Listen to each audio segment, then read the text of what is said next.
देखिए, माँ जी की तबीयत सही नहीं है, बहुत ज्यादा ध्यान देने की जरूरत है।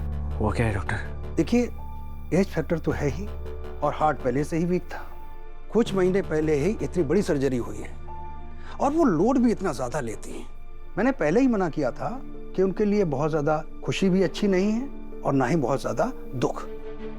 और बार बार अनकॉन्शियस होने का सीधा मतलब है कि हार्ट पर जोर बहुत ज्यादा पड़ रहा है। एक मामूली सा झटका भी जानलेवा साबित हो सकता है। देखिए, उन्हें बहुत केयर की जरूरत है। मैंने दवाइयां लिख के दी हैं, प्लीज आप उनका ख्याल रखिए।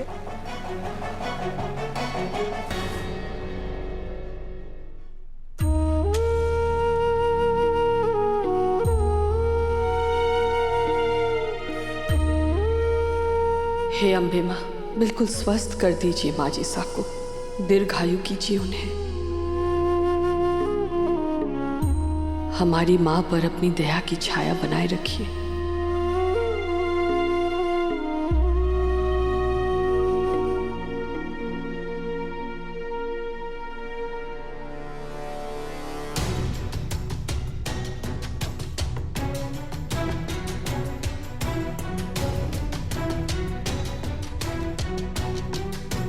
कुछ बात करनी है आपको सा? कुछ पूछना है? पूछिए। पूछने के लिए मेरे पास कुछ नहीं है चंदा, बस एक भरोसा है जिसे मैं टूटने नहीं देना चाहता। देव के पास उसके हर इल्जाम को साबित करने के लिए सबूत है, पर मेरा दिल ये मानने को तैयार ही नहीं है। मुझे नहीं पता कि अगर तुमने ये किया तो क्यों किया, पर इतना जरूर पता है चंदा कि ये नहीं होना चाहिए था। हमारा घर टूट रहा है चंदा, तुम्हारा घर टूट रहा है।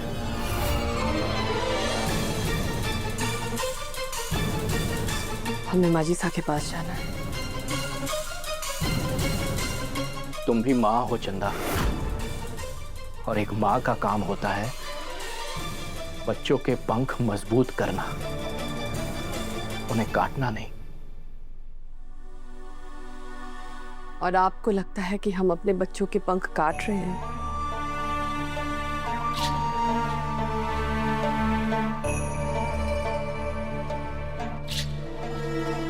चंदा, तुम्हारी नीयत पर ना ही मुझे कभी शक था और ना ही कभी रहेगा, पर अच्छी नीयत से किया गया हर काम सही हो वो भी जरूरी नहीं।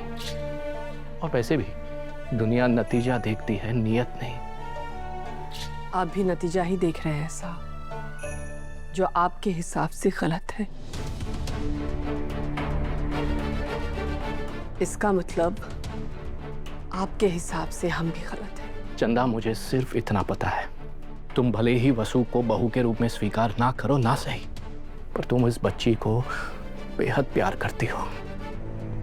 कम से कम इतना प्यार तो करती ही हो कि उसका बुरा नहीं चाहोगी। तो फिर देव के पास इतने सारे सबूत आए कैसे?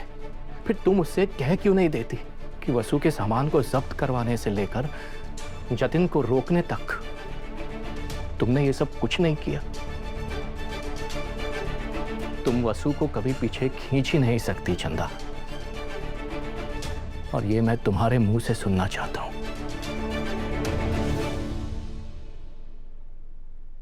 आपका भी भरोसा हिल गया साहब? शक हो गया आपको हम पर? सवाल ही नहीं, मुझे तुम पर खुद से ज्यादा भरोसा है चंदा। पिछले 27 सालों से हमारा रिश्ता इस भरोसे पर टिका है। तुम जवाब दो या ना दो, तुम पर से मेरा भरोसा कोई नहीं हिला सकता। वादा है। Thank you.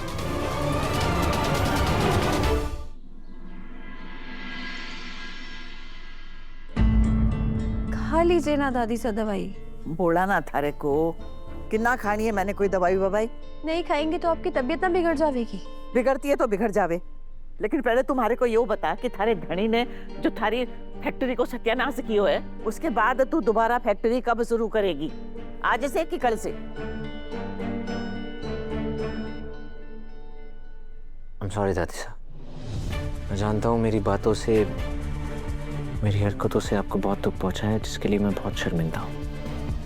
देख छोरा, मारे को थारे से कोई शिकायत ना है, मैं समझू हूँ थारे दर्द ने, पर वसूड़ी को काम। दादी साहब, तो फैक्ट्री नहीं खुलेगी, वसू अब कभी काम नहीं करेगी। देव सर बिल्कुल सही कह रहे हैं दादी साहब। अगर देवी हुकुम की मर्जी ना है तो हम ये काम नहीं करेंगे।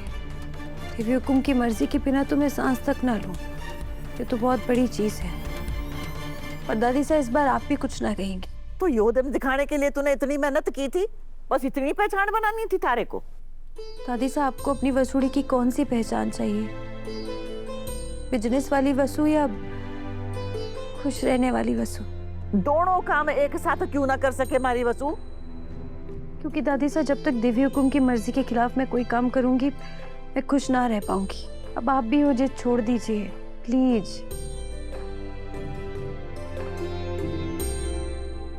देवी हुकुम,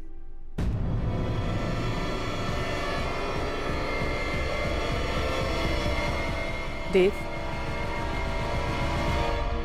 अब क्या हमारे साथ एक कमरे में थोड़ी देर के लिए रुकोगे भी नहीं? आज तक आपको जिस प्यार, हक और इज्जत से देखा है माँ साहब, वो सारे एहसास मर गए हैं। वक्त लगेगा ये समझने में कि मैं आपको किस नजर से देखूं।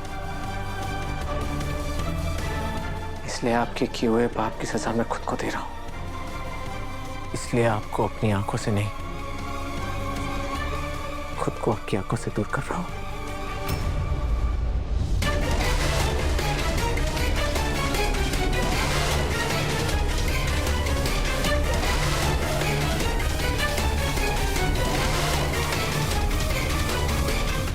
वहीं रुक जा। बुरे काम को नतीजो हमेशा बुरो होवे। तू निकली थी वसूड़ी ने बर्बाद करने, और देख ले थारो रिश्ता थारे बेटे के साथ बर्बाद हो गयो। वसूड़ी बोल दे अपनी सास ने कि मारे नजरों से दूर रहे।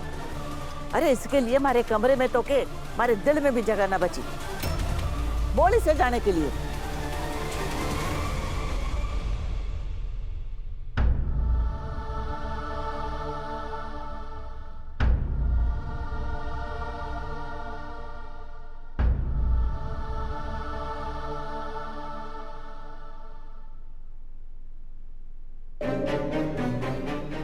देवी हुकुम ने इतना दुख और अपमान झेलते मैं और ना देख सकती, ना ही मैं माँ बेटे के बीच कोई दूरी आने दूंगी। कुछ भी करके ये गुत्थी सुलझानी ही होगी मारे को।